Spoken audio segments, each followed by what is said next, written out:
Human beings are using resources for making their life comfortable, but they are not using resources judiciously. Rather, they use resources indiscriminately as they presume that resources are the free gifts of nature. Now the question is, why should we use resources judiciously? Let's take a view.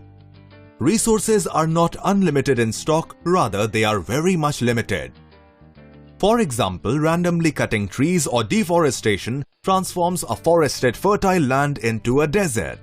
We, therefore, should use resources judiciously or in proper planning, like afforestation and save water.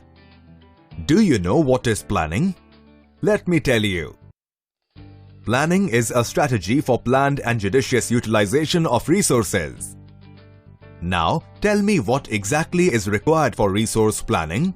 Resource planning is required for sustainable existence of life in all forms, sustainable resource development, and economic development of all regions. Do you know what are the depending factors of economic development of a region? Let's find out the factors. Economic development of a region depends upon availability of resources, affordability of resources, accessibility of resources, and technological development. Now the question is, what is involved in resource planning?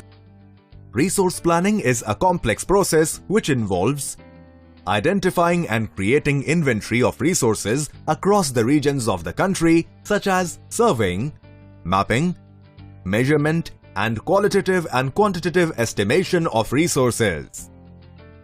Developing a planning structure with appropriate technology, skill, and institution. Matching the resource development plan with overall national development plans. Can anyone give an example related to resource planning? Surely. Let us take an example of resource planning in India. Resource planning becomes more important in a country like India, where resources are not distributed evenly and properly. For example, many states are rich in mineral and deficient in other resources, such as Jharkhand is rich in minerals, yet economically backward. There is problem of drinking water and other facilities. Conversely, Arunachal Pradesh has plenty of water, but there is a problem of other development due to lack of resources.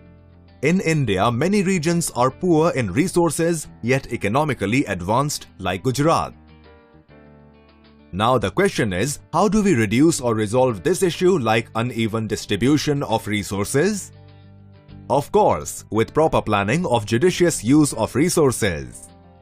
Resources can contribute in proper development only with a good planning by keeping the technology, skills, and institution in mind.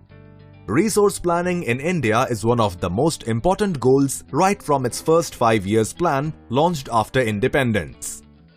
Now, let's see what will happen if we use resources randomly or irrationally. Obviously, the resources will get reduced or one day get completely vanished. So, what do we do to protect our resources? Simply, we have to conserve our resources. Irrational consumption and overutilization of resources lead to socio-economic and environmental problems. What kind of socio-economic and environmental problems do we face now or in near future? Yes, of course, the socio-economic problems that we face are gap between rich and poor, scarcity of water, food and shelter, lack of infrastructure, unemployment, displacement of people, loss of livelihood. The environmental problems that we face are ecological imbalance, land degradation, ozone layer depletion, global warming, air and water pollution, health problems.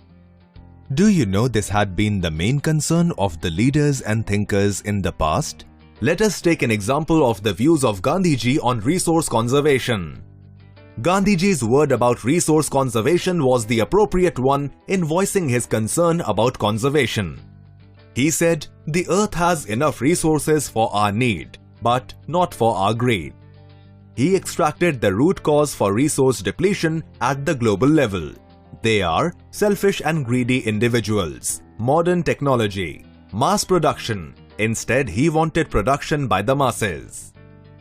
Do you know there are some significant contributions regarding resource conservation at the international level? Do you know their names? Well, let's quickly jot down their names. These are the Club of Rome, 1968, the Gandhian Philosophy, 1974. The Brundtland Commission Report, 1987, introduced the concept of sustainable development.